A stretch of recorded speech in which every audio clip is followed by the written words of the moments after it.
Hey there, this is Jen Raza from Art Change of Art, and today I'm part of the Mama Elephant Stampede. I was so happy when I won their contest a while back to become a guest designer because I got to work with this amazing release.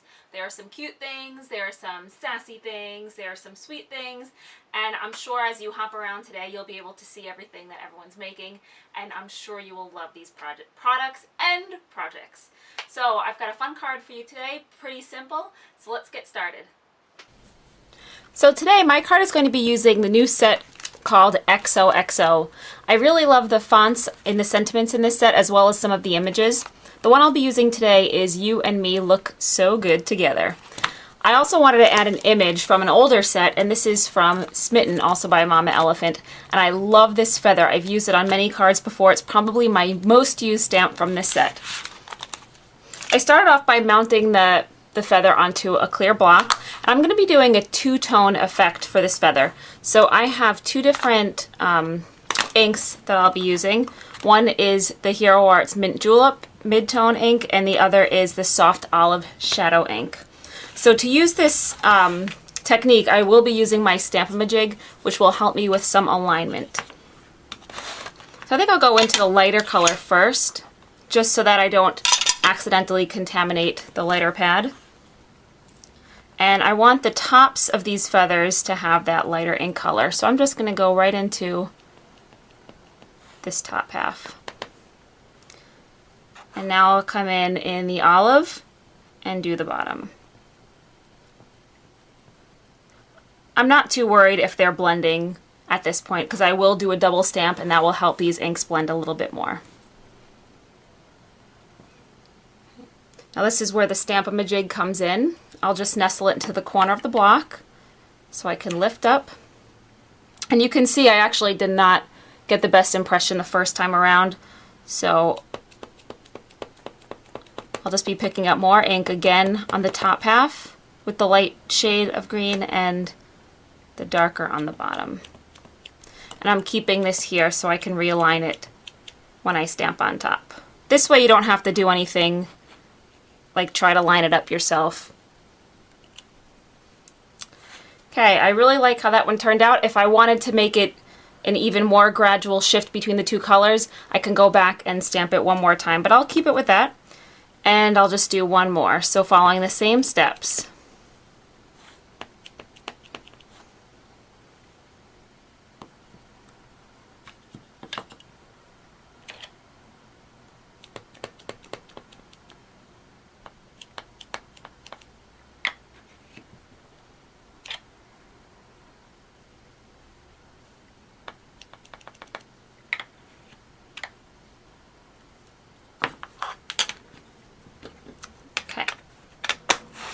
So just give me a second now. I'm going to cut these two out and we'll go on to the next step.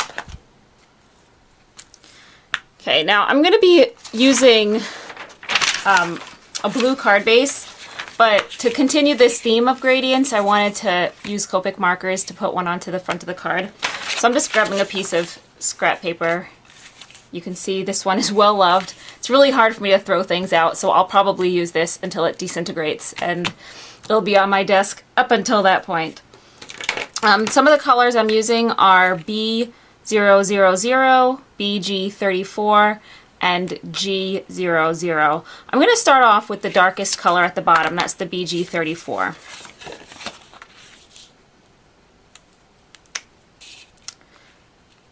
And just using some simple strokes, I'm going to go from the bottom up with a flicking motion.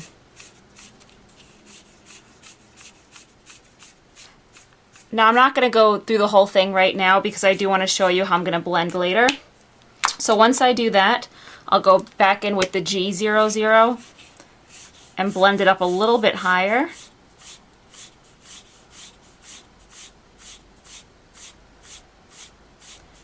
And then once that's done, I'll go in with the lightest color, the B000, and blend that up once more.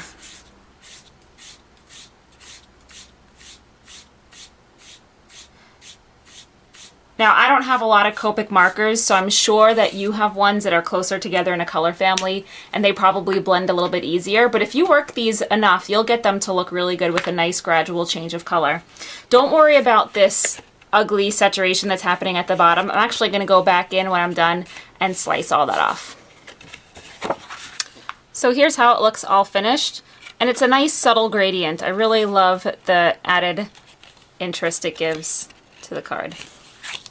Okay, so I'll be doing my stamping on a piece of Neenah Solar White cardstock. This is just cut to be a little bit smaller than the front of the card. And I'm going to be going in with some Hero Arts Charcoal Midtone Shadow Ink and that sentiment that I showed you earlier. Before I actually stamp this though, I'm going to be adding a piece of pattern paper across the bottom, so I do want to lightly just decide where that might be before I stamp down. So if I put it right about here, let me just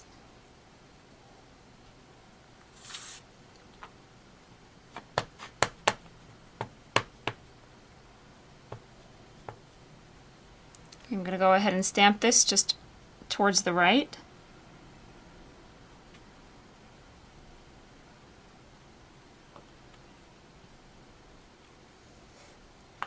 Perfect. And now I can adhere that pattern paper. Sometimes I do it the other way around, where I'll adhere the paper first and then stamp, but if I mess up the stamping, then I just wasted the strip of paper. So I wanted to make sure that I got the stamping right first.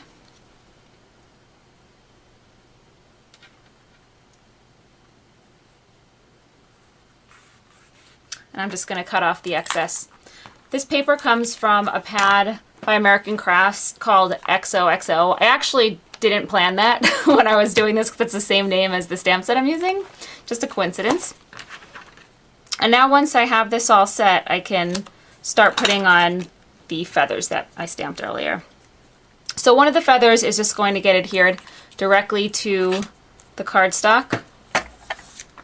And then the other one I have already mounted with some foam tape. And I use the stuff that's on a roll so I can cut the pieces to any size I want.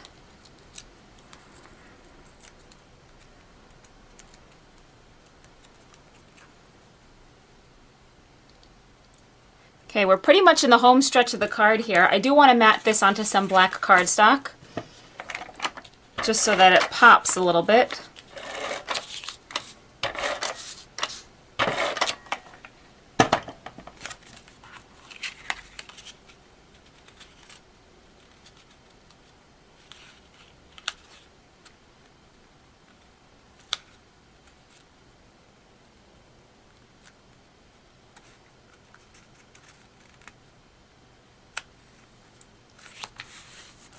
And then the last step, I'll just go back in with some more of that foam tape and 3D mount this to the front of the card.